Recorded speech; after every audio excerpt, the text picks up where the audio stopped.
Huyu mama ako sawa si sawa? Mama ako sawa.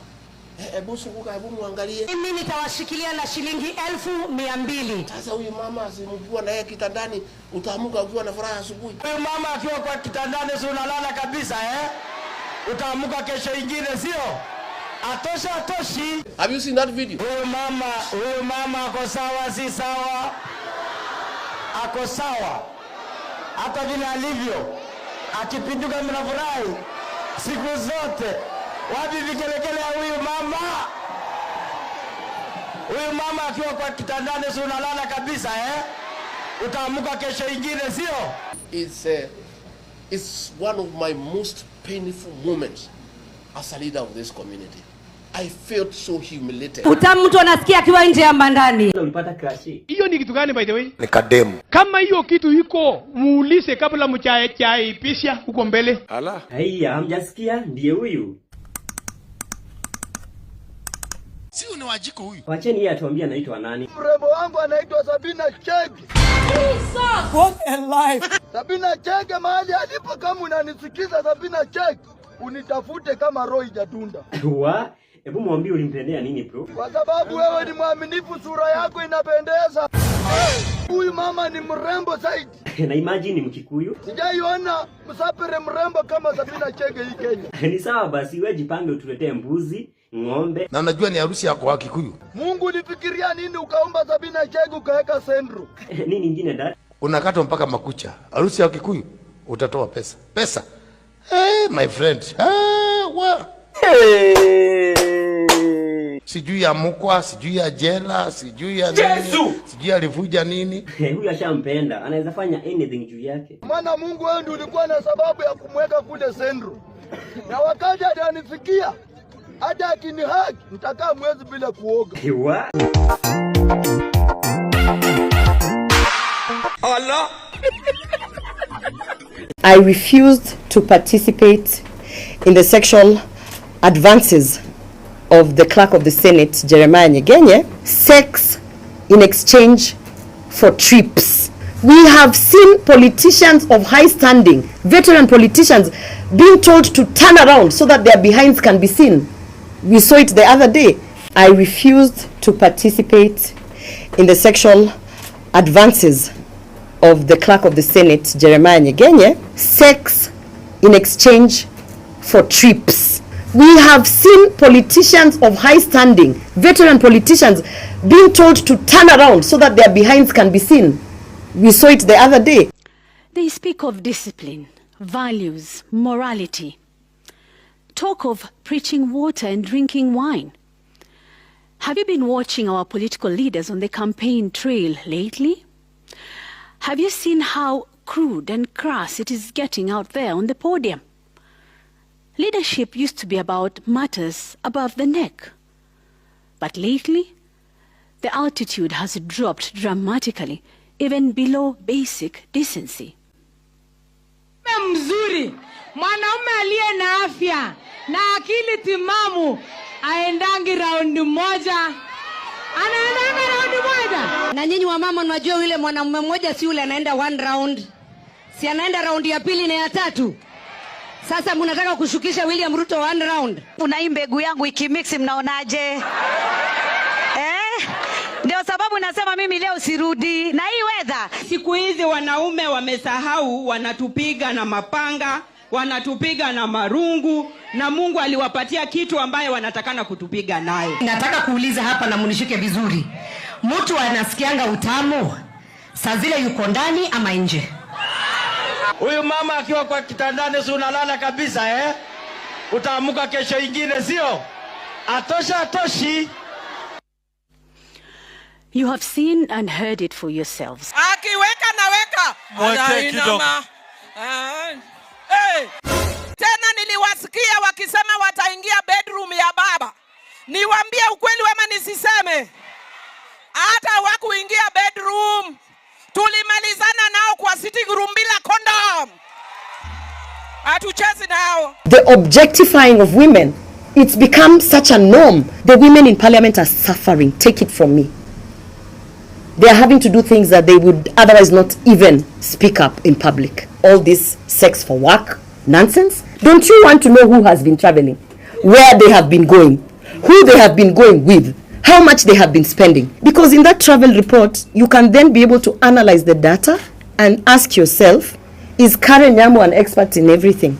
Now, one thing Karen Nyamu knows how to do is that she knows how to get people's attention, because she is trending for saying these words. Kama utakuwa rafu, unajifanya wewe ni mwanaume utakuwa rafu. Nikwambie bali unafaa kuwa rafu. Si hata heri ukue bedroom bully, ukue rafu hapo kwa bed. Hey, ukue rafu hapo kwa bed, ukue bedroom bully. And the headlines everywhere, the blogs, Karen Nyamu says she wants a bedroom bully.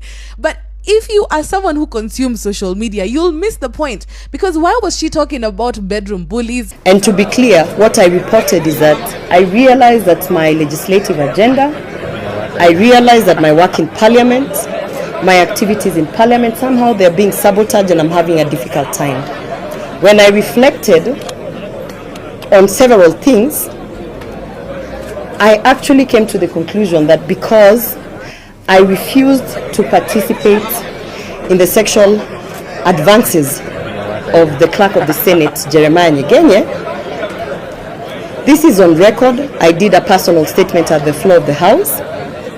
What you saw after that is a woman who was being persecuted for speaking up.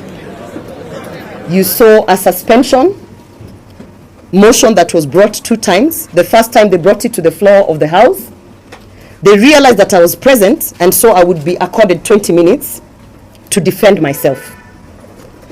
The whole House, that is the leadership of the House, the Speaker, everyone was aware that because I'm a person who speaks and I am very fearless, at that first motion they decided it's probably a bad idea to try and suspend her when she's present, because her 20 minutes in the protected area in Parliament, she will spend it wisely and she will inform Kenyans of what is happening in this country. So what they did at that first motion, you will see the majority leader going on record saying that some of this dirty linen needs to be washed outside of the public spheres. And the majority leader, Aaron Cheriot, is on record saying that they are going to have conversations outside of the plenary, and that the matter, they assured me and they promised me that at the bare minimum, there will be investigations, and whatever it is that I was reporting will be looked into. On how a member decides on this particular issue, because at the end of the day, I believe an apology that has been rendered and the punishment that this House rendered on the offenses that were committed by Senator Gloria Orwoba are personal. Therefore, if a member feels that indeed that particular member has owned up to their mistakes and has requested the House that they be given a lighter punishment, not that they are not punished completely, but be granted a lighter punishment. It is on that basis, Mr. Speaker, that I moved the House to reduce the sentence and the Senate to vary its resolution. And as a matter of fact, the majority leader never picked my phone from that day until the next motion, which they basically made sure that I was absent, that I was not in Parliament. So I was in New York attending the Clinton Global Initiative. At that time, also the president and the whole State House delegation was in New York. So even anyone who could have intervened and brought it to the powers that be that something is going wrong, everyone was busy in the US. That is when they brought the motion to suspend me based on the report that I put that, hey, listen, there's an administrator, a senior person in Parliament, who is actually making my work so difficult because I have refused to participate in his sexual advances. Because I was absent on that day, automatically my 20 minutes of right of reply was lost because I was not at the floor of the House. So what happened is they passed it very quickly and I was suspended. I was suspended in absentia. You will hear many people saying that she was accorded time to come before the Powers and Privilege Committee to defend herself and substantiate the claims. That is not what happened. I reported an incident where I'm being harassed and where I am being treated unfairly. And what happened is that they charged me.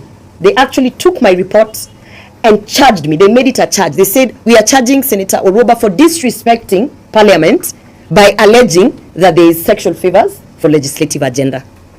So that is not being accorded. That is being charged.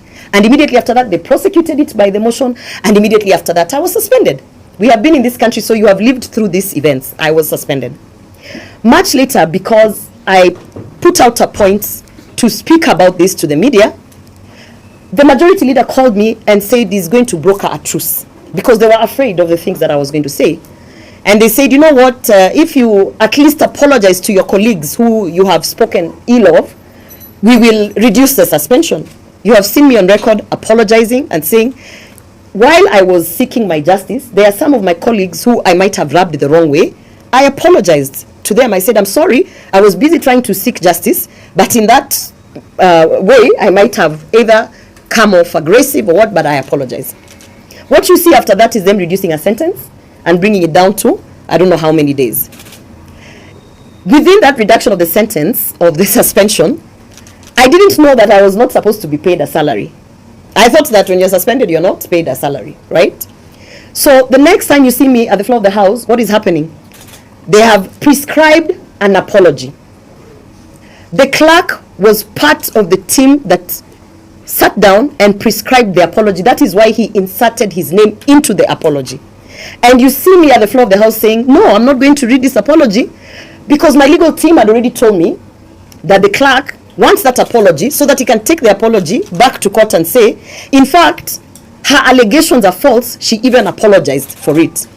And if you go to the court proceedings, which are public, you will see that the clerk indeed, even after I gave the disclaimer, he indeed took the apology and used it in court for proceedings that are ongoing, saying that the fact that she apologized to me it shows you that she was lying. That is not true.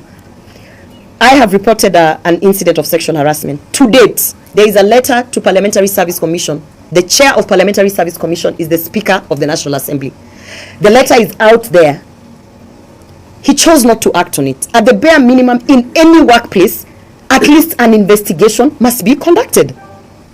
I have been saying that if you think I'm lying, let the travel report of the Senate be released, because then you will see that at the point when United Nations invited me to Brussels to the 53rd Assembly, the clerk gave an advisory that there is no money, yet there are people who are sent to the same forum.